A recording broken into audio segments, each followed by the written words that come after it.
transferência e contra-transferência, conexões com o conceito de ressonância, caráter, tele e ordens da ajuda. Qual a importância de falar em transferência e contra-transferência e falar de todos esses conceitos para a psicoterapia?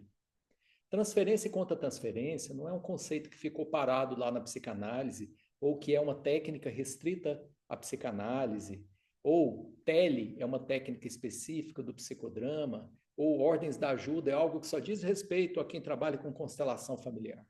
Não, não é isso. Cada um desses autores teve uma maestria em trazer um olhar, um ponto de vista para essa relação analista-cliente, fundamental para a nossa maior assertividade, para o nosso trabalho de conscientização, para a nossa ética profissional, para que nós podemos minimizar erros, evitar que nós atuemos e sejamos vítimas das investiduras do nosso cliente a partir das suas projeções, das suas histórias, isso em qualquer abordagem, em qualquer escola. Então, mais do que falar numa técnica terapêutica, estamos falando de um fenômeno que precisamos ter consciência dele e como podemos transformar nosso trabalho num trabalho cada dia mais eficiente, mais saudável, mais positivo para o nosso cliente.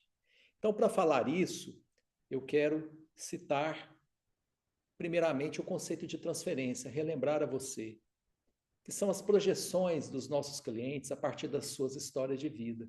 São as repetições e a tentativa de atualizar, de repetir com o terapeuta, com o analista, a sua própria história. É claro que ele vai chegar no consultório de alguma forma pedindo ajuda e de alguma forma fazendo da mesma forma e acreditando que o resultado vai ser o mesmo. E nós, inconscientemente, somos convidados a repetir aquela história junto com o cliente. Em ele errar e nós o corrigirmos, em ele exagerar e nós, de repente, repetirmos uma ferida da infância.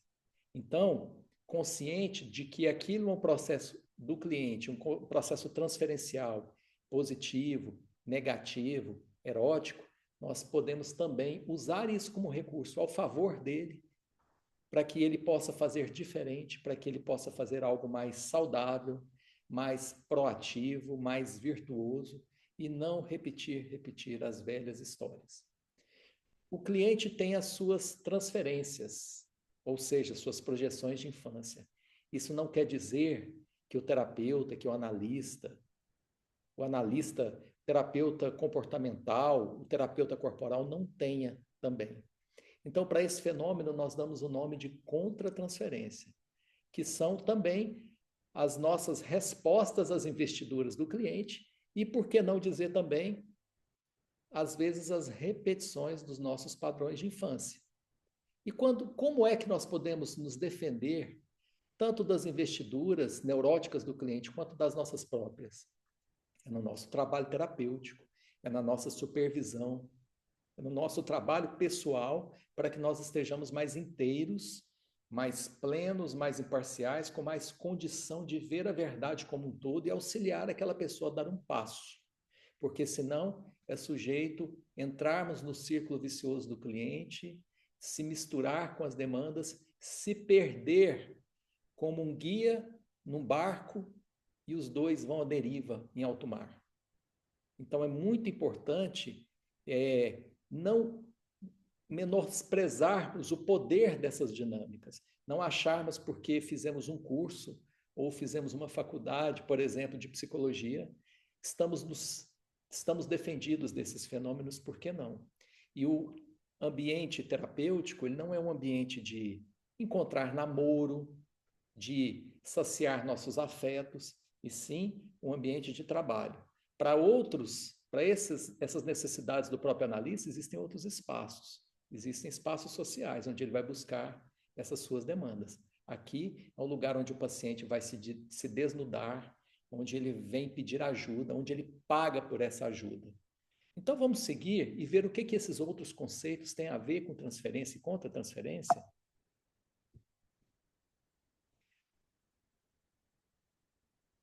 Olha só, através dessa imagem, que nós podemos perceber que muitas vezes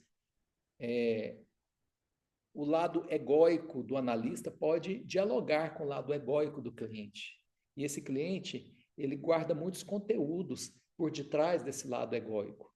E aí, nós precisamos também entender que o nosso lado inconsciente, ele vai dialogar com o lado inconsciente do cliente. O nosso lado inconsciente vai atuar com o ego do cliente e assim por diante.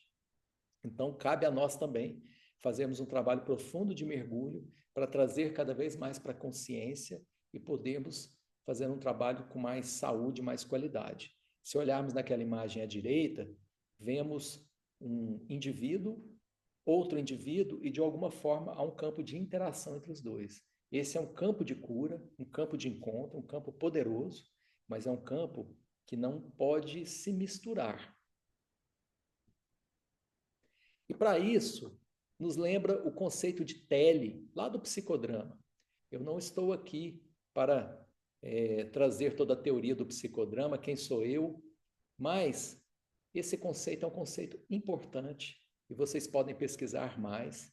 Mas o psicodrama, ele fala tanto desse encontro, quanto desse compartilhamento, fala das expressões, fala das matrizes de identidade, de como cada ser humano pode se comportar socialmente. Socialmente mostramos quem nós somos e construímos o nosso próprio ego, nosso lugar na vida.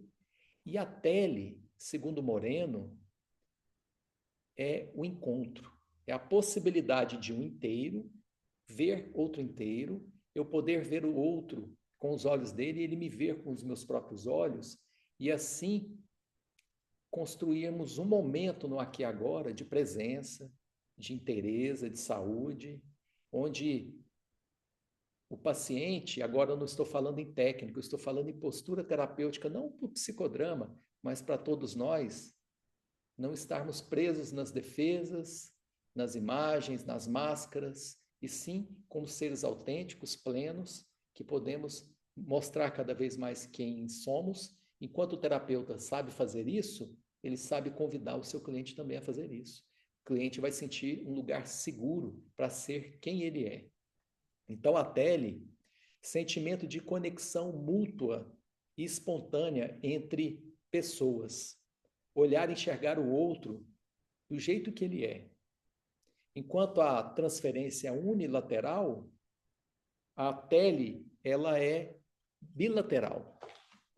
A tele é entre duas, três ou mais pessoas que se encontram. Olha essa imagem que representa olhares que formam o mesmo olhar, mãos que se encontram numa aqui agora, numa troca plena, saudável. E o que esse conceito tem a ver com o conceito de ressonância de David Boadella? David Boadella, um grande estudioso, idealizador de uma abordagem chamada biossíntese, e ele bebeu muito das fontes de William Reich e outras abordagens, e David Boadella fala de um fenômeno chamado ressonância. E olha só, não estou falando de abordagem aqui, estou falando de uma capacidade, de uma propriedade que nós podemos acessar no contexto terapêutico, e não é só porque a gente conhece o conceito que a gente consegue acessar esse lugar. Isso é uma construção. É uma construção de estar naquela plenitude que nos lembra o conceito da tele, lá do Moreno, e nessa plenitude, esses seres podem se encontrar. E o trabalho do cliente, ele traz uma ressonância com o trabalho do terapeuta, e é um trabalho crescente, é um trabalho de conforto, de crescimento. Algum momento, você que tem uma experiência mais ampla de psicoterapia, você experimentou um estado de inspiração, onde o trabalho do seu cliente não te cansa nem um pouco e você se sente inspirado em ver ele trazer, e a sua fala, ela ressoa e ela troca com a do cliente.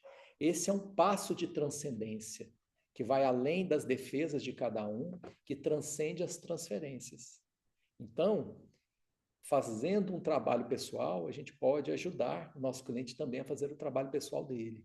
E assim, nós transpormos essas barreiras das defesas e dessas interferências Então, David Bodella fala que a transferência contra a transferência ali são interferências e que nós podemos dar esse passo. E é como sintonizar uma frequência de rádio para uma frequência onde a gente não tem ruídos na nossa comunicação. É bonito, né? Mas é um trabalho de se construir. Olha essa imagem.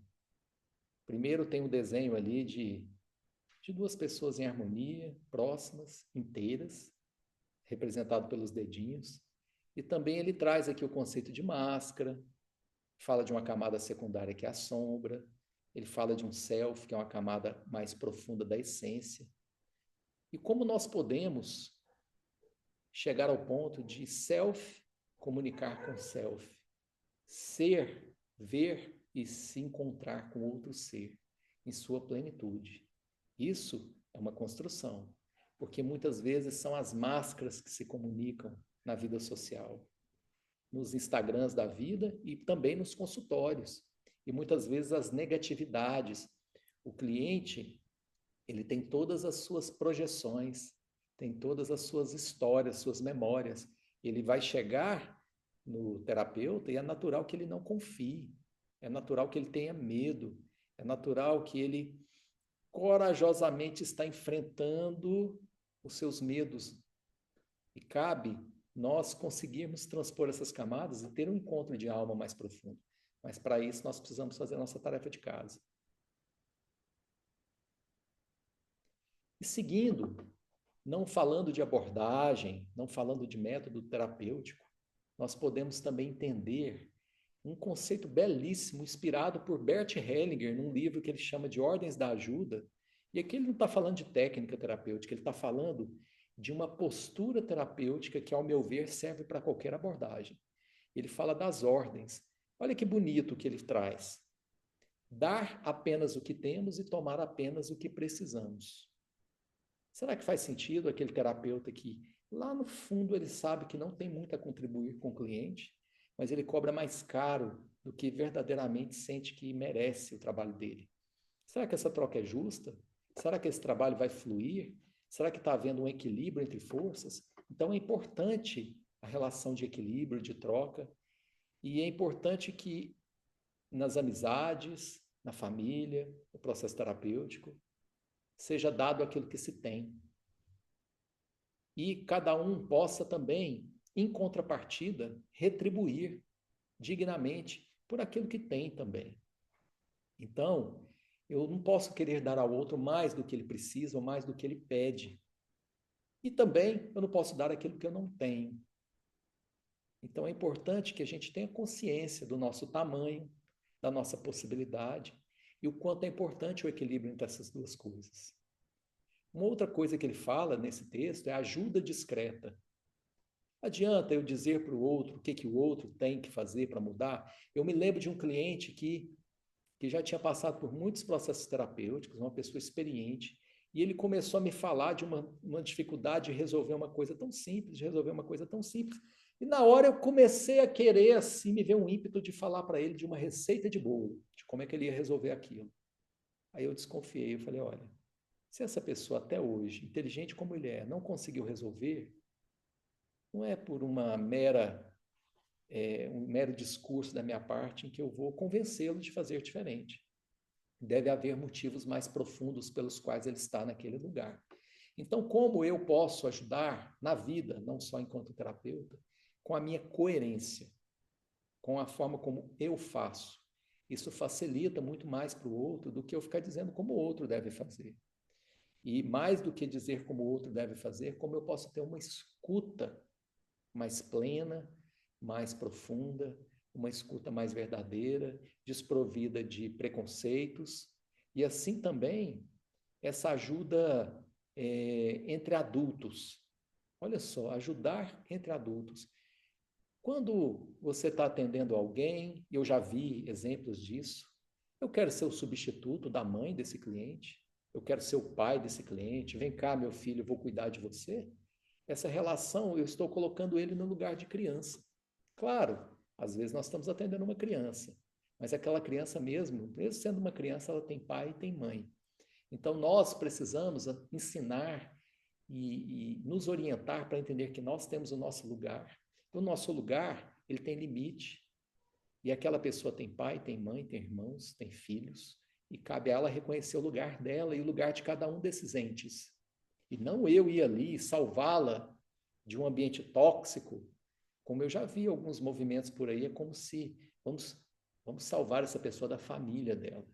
Olha só, a possibilidade disso ser uma ilusão é muito grande. Então, honrar e saber o lugar de todos, reconhecendo também aquele sistema, é algo importante. E aí, essa ajuda impessoal, eu escuto o discurso do cliente, mas eu tenho que ter aquela humildade, aquela sabedoria de falar: será que esse é o ponto de vista só dele? Como é que será que é o ponto de vista das outras pessoas, dos outros entes dessa história? Ele aqui é o protagonista, mas eu escutei aquela mãe, aquela companheira, aquele companheiro. Você já viu terapeutas que, de repente, chega um cliente lá, ele começa a falar mal do cônjuge, da cônjuge, assim, porque eu sou uma vítima da vida, não sei o quê. E o terapeuta quase fala assim: separa. Olha o risco. Eu não sei da história como um todo.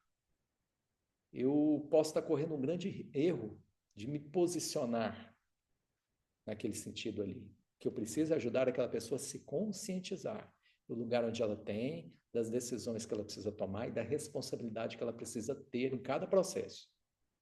E nisso também, o amor incondicional, eu tenho as minhas histórias, eu tenho as minhas crenças, eu tenho as formas como fui ensinado. E preciso exercitar em mim a compreensão com aquilo que é muito diferente a mim, com aquilo que é estranho para mim, com aquilo que nem me agrada tanto, para que eu não faça grandes discernimentos e não corra o risco de agir com injustiça. Então, isso eu posso evitar divisões e alienações quando eu honro e respeito cada um desses membros, dessas partes. Olha essa imagem. Como eu posso tirar alguém ali que está afogando numa água se eu não sei nadar, se eu não sou um salva-vidas? É sujeito se afogar junto. Então, não basta a boa vontade. É necessário a gente saber o lugar, a hora, saber se fomos solicitados para termos realmente capacidade de ajudar. E na terapia corporal, como é que é essa história da transferência? William Reich é o pai da psicoterapia corporal. E muitas escolas vieram depois dele, mas William Reich traz uma coisa muito interessante, que ele falava do caráter. E o caráter, ele falava de um caráter corporificado. Como esse corpo se apresenta, se mostra, como essa vitalidade, essa potencialidade, mas também as defesas, os bloqueios estão expressos nesse corpo. Então, William Reich, ao invés de se sentar de costas para o cliente e apenas ficar naquela escuta, ele começou a olhar de frente, começou a ver a expressão desse corpo, começou a solicitar que esse cliente falasse e expressasse, já inaugurando um trabalho diferente para a época dele. E, inclusive, há relatos em que ele perguntava para os clientes: vem cá, diga para mim o que você sentiu de negativo com relação a mim essa semana. Ele queria saber das transferências negativas dos clientes com relação a ele. Para ele, isso era um método para potencializar e fazer com que a pessoa se presentificasse no processo terapêutico. Então, trabalhar com o corpo também é uma forma muito importante, e aí precisamos conhecer o nosso próprio corpo, a nossa própria sexualidade, para poder ter condição de sustentar a carga daquele que traz o seu conteúdo, a sua vida para um consultório. Olhando essas imagens aqui, uma dinâmica corporal, cada participante, o que cada um faz, cada um fica mais na periferia do processo, cada um fica mais no centro, eu repito o que os outros fazem, ou eu faço um movimento mais autêntico.